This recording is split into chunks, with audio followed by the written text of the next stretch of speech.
எல்லோருமே அடிக்கடி கேட்டுட்ருக்கிறது, நாம் சின்ன வயசில் விளையாண்ட வாழ்க்கை கிடைக்குமா? அந்த 10 வயசில் உள்ள வாழ்க்கை திரும்பி கிடைக்குமா? அப்படின்ட்டு எல்லோரும் கேட்டுக்கிட்டு இருக்கிறாங்க. அது எப்படிங்க கிடைக்கும்? அந்த சந்தோஷம் கிடைக்கும்னா, அந்த நாம் அனுபவிச்சதை அப்படியே ரீமேக் செய்து நம்ம பார்த்து கொள்ளலாம். ஆனால் கட்டிடங்கள், பூமிகள் எல்லாமே மாறி இருக்கும். நம் கூட உறவாடியவர்கள் எல்லாருமே மாற்றம் அடைந்திருக்கும். இதற்கு நாம் ஒன்றும் செய்ய முடியாது. ஆனால் அந்த கடந்ததை நினைத்து சந்தோஷப்பட்டு கொள்ளுமே தவிர, எதற்கு நான் இதை சொல்லுகிறேன் என்றால், இப்போ உள்ள காலகட்டத்தை முற்றுப்புள்ளி வந்துட விடக்கூடாது.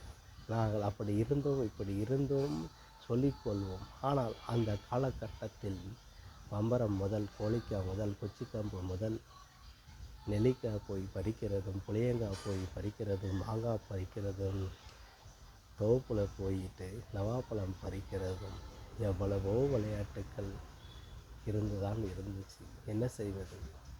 எல்லாம் ஒரு கனவு போல மறைந்து விட்டது. இனிமேல் அந்த ஒரு கனவு கிடைக்குமா என்று நிறைய பேர் எதிர்பார்க்குறாங்க. கிடைக்காது. இருக்கிற வாழ்க்கையை சந்தோஷமாக ரசித்து வாழ பழகிக்கொள்ளுங்கள்.